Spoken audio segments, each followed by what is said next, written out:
देशामध्ये एकच कायदा आहे. आमच्या घटनेमध्ये किंवा इंडियन पिनल कोडमध्ये अनेक सेक्शन आहेत, अनेक वेगळ्या गुन्ह्यासाठी. पण भारतीय जनता पक्षाला एकच कायदा माहिती आहे, त्यांना दुसरा कोणताही कायदा माहीत नाही. तो म्हणजे prevention of money laundering act section 45A.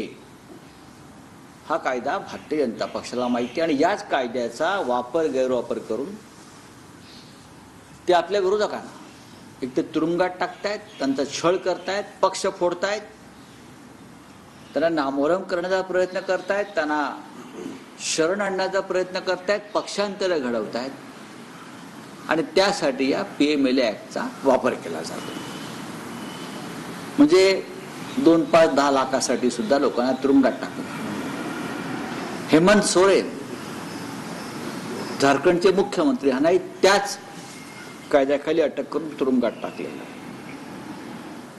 अनेक मंत्री दिल्ली सरकारचे, स्वतः केजरीवाल मंत्री तुरुंगात आहेत. केजरीवाल यांनाही त्याच कायद्याखाली अटक करण्याचा त्यांचा डाव आहे. महाराष्ट्रामध्ये अनेकांना त्या कायद्याखाली अटक झाली. मी स्वतः त्याचा विक्टीम आहे.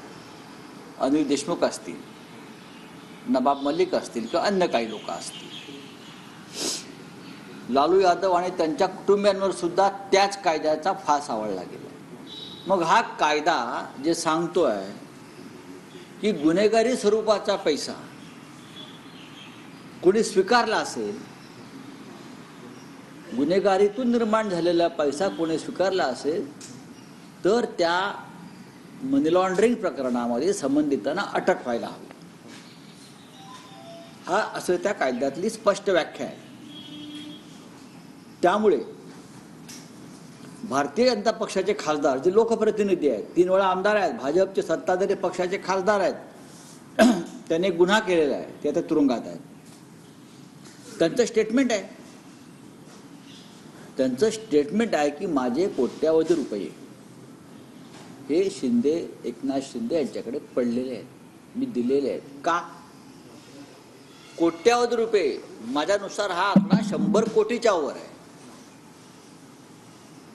आमच्या सगळ्यांच्या माहितीनुसार आणि त्या भागातल्या लोकांनी दिलेल्या माहितीनुसार हा आकडा 100 कोटीच्या वर आहे आणि गेल्या 10 वर्षामध्ये ही रक्कम त्यांच्याकडे पोहोचलेली आहे. प्रश्न आहे का? याचा शोध ईडीने घ्यायला पाहिजे.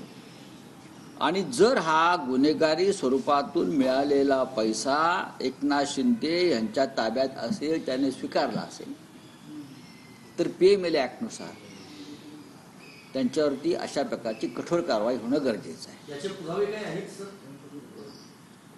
या कायद्याला